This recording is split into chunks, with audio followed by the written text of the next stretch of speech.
அன்புக்குரியவர்களே, அஸ்ஸலாமு அலைக்கும். ரசூலுல்லாஹி ஸல்லல்லாஹு அலைஹி வஸல்லம் ஒரு சஹாபிய பெண்மணி வந்து கேட்குறாங்க, யார் ரசூலுல்லாஹ், எனக்கு சில வார்த்தைகளை கற்றுக் கொடுக்கணும், அதை நான் தெரிஞ்சுக்கணும், அதை நான் படிக்கணும், அதை சொல்லி அல்லாஹ்ட்ட கேட்கணும். கேட்குற நோக்கம் என்னென்னா, நான் கேட்குற துவாக்கள் எல்லாம் கபூல் ஆகணும், என்னுடைய துவாக்கள் எல்லாம் அல்லாஹ்ட்ட ஏற்றுக்கப்படணும்.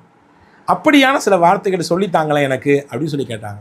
ரசூலுல்லாஹ், நீங்களும் நானும் எல்லா மக்களுமே எடுத்து பின்பற்றுவதற்கு மிக எளிமையாக மூணே வார்த்தை சொல்லி கொடுத்தாங்க.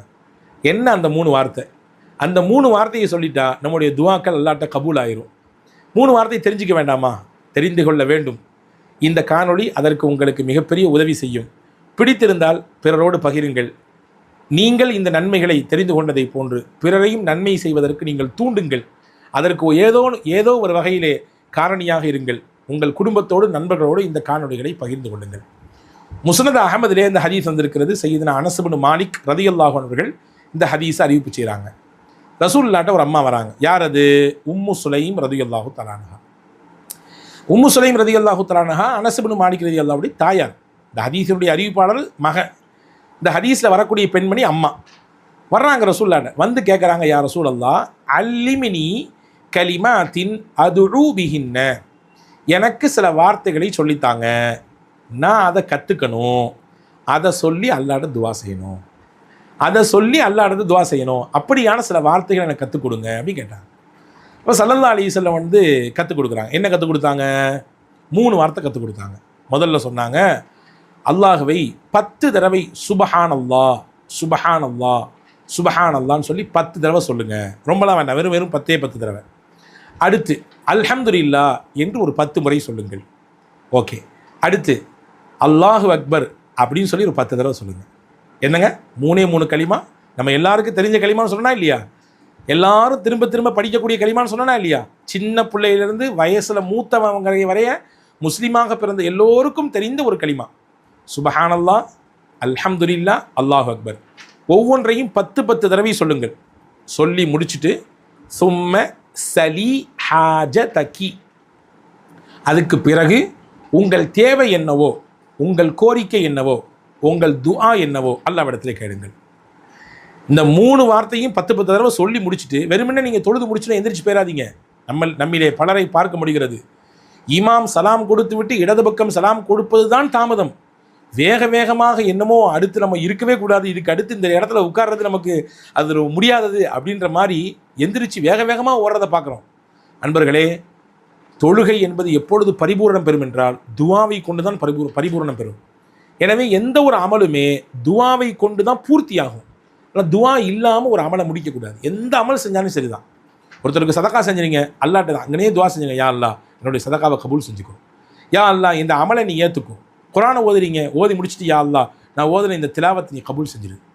தவாஃப் செஞ்சுறீங்க, செஞ்சு முடிச்சுட்டு அல்லாஹ்ட்ட துவா செய்யணும். உம்ரா செய்கிறீங்க, செஞ்சு முடிச்சுட்டு அல்லாஹ்ட்ட துவா செய்யணும்.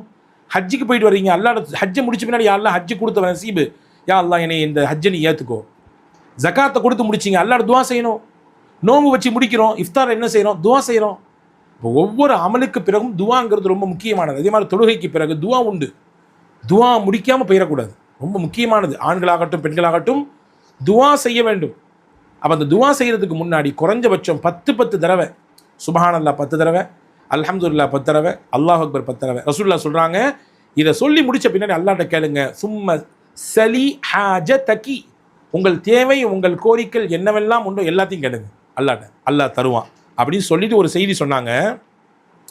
இப்படி நீங்கள் கேட்டிங்கன்னா, இப்படி இனிமேல் உங்களுடைய துவா இருந்துச்சுன்னா அல்லாஹ் என்னதமா சொல்லுவான்? ஃபஇன்னஹு யகூல் நஅம் நஅம் அப்படின்னு அல்லாஹ் சொல்லுவானா. அல்லாஹ் எப்படி சொல்லுவானாமா? நீங்கள் இப்படி இந்த கலிமாக்களை சொல்லிவிட்டு அல்லாஹ்ட்ட துவா செஞ்சீங்கன்னா நஅம் நஅம் சொல்லுவானா. என்ன அர்த்தம் இதுக்கு? ஆமான்னு அர்த்தம். ஹதீஸிலே நசாயிலின் ஹதீஸ் வந்திருக்குது. நசாயில் வரக்கூடிய அறிவிப்பில் நாம்னு வந்திருக்குது.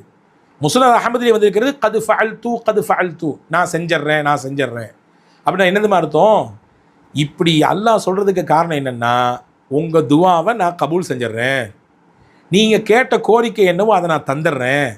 ஒரு தடவை சொல்லல அல்லாஹ். எத்தனை தடவை சொல்கிறான்? ரசூலுல்லாஹ் சொல்கிறான் 2 தடவை சொல்கிறான் நஅம். ஒரு தடவை சொன்னாலே ஆமாம் முடிஞ்சிருச்சு. மறுபடியும் அல்லாஹ் சொல்கிறான் நஅம் ஆமான்றான். கது ஃபஅல்து நான் செஞ்சிட்றேன். ஒரு தடவை சொன்னாலும் இந்த அர்த்தம் வந்துடும். மறுதனையும் அல்லாஹ் சொல்கிறான், அது ஃபஅல் தூ, நான் செஞ்சிட்றேன். அப்படின்னா என்ன அர்த்தம்? நான் வந்துடுறேங்க 3 தடவை சொல்லுவோம். அப்படின்னா என்ன அர்த்தம்? வந்துடுறத உறுதிப்படுத்துறது அர்த்தம் இல்லையா? ஆமான்னு 3 தடவை சொல்லுவோம். ஏன்? அந்த செய்தி உண்மைதாங்கிறத உறுதிப்படுத்துகிறோம். அதே மாதிரி அல்லாஹ் உறுதிப்படுத்தி சொல்கிறான், உங்கள் துவா கபூல், உங்கள் கோரிக்கை நிறைவேறிடும், நீங்கள் கேட்டது கிடச்சிடும் அப்படிங்கிறத அல்லாஹ் உறுதிப்படுத்தி சொல்லுகிறான் என்பதை அறிஞர் பெருமக்கள் நமக்கு விளக்கமாக தர்றாங்க. எனவே இனிமேல் இந்த காணொளியை பார்க்கக்கூடிய பெருமக்கள் எல்லோரிடத்திலும் நான் வேண்டிக் கொள்கிறேன், இனிமேல் நீங்கள் கையேந்தி அல்லாஹ்விடத்திலே துவா செய்ய துவங்கினால் முதலில் என்ன செய்ய வேண்டும்? முதல்ல உட்கார்ந்து சுப்ஹானல்லாஹ் 10 தடவை சொல்லணும், அல்ஹம்துலில்லாஹ் 10 தடவை சொல்லணும், அல்லாஹ் அக்பர் 10 தடவை சொல்லணும். அதில் நேரம் இல்லையே, பரவாயில்ல, அந்த 10 தடவை சொல்கிறதுக்கு ரொம்ப ஒன்றும் பெரிய நேரம் எடுத்துறாது. அதிகபட்சம் போனால் ஒரு நிமிஷம் ஆகும். அதற்கு அடுத்து ஒரு நிமிஷமோ 1.5 நிமிஷமோ நீங்கள் துவா செய்ய போகிறீங்க. அந்த 1.5 நிமிஷம் துவா அல்லாஹ்ட்ட கபூல் ஆகும்னா இந்த 1 நிமிஷத்தை அல்லாஹ் காடி கொடுங்க. எனவே தொடர்ந்து இது போன்ற நல்ல விஷயங்களை தெரிந்து கொள்வோம். வல்ல அல்லாஹ்விடத்திலே தெரிந்து கொண்ட விஷயங்களை எல்லாம் அமல் செய்ய வேண்டும் அல்லாஹ் என்று தொடர்ச்சியாக துவா செய்வோம். நான் தெரிந்து கொண்டதை போன்று சமுதாயத்தில் எத்தனையோ பேர் இருக்கிறாங்க. இன்னைக்கு மார்க்கத்தை தெரிகிறது என்பது இலகுவாக்கப்பட்டு விட்டது. எங்கே இருந்துனாலும் நம்மளுடைய இந்த மார்க்கத்தினுடைய விஷயங்களை தெரிஞ்சுக்கலாம். அதற்கு நான் ஏதோ ஒரு வகையில் காரணமாக இருக்கிறேன்.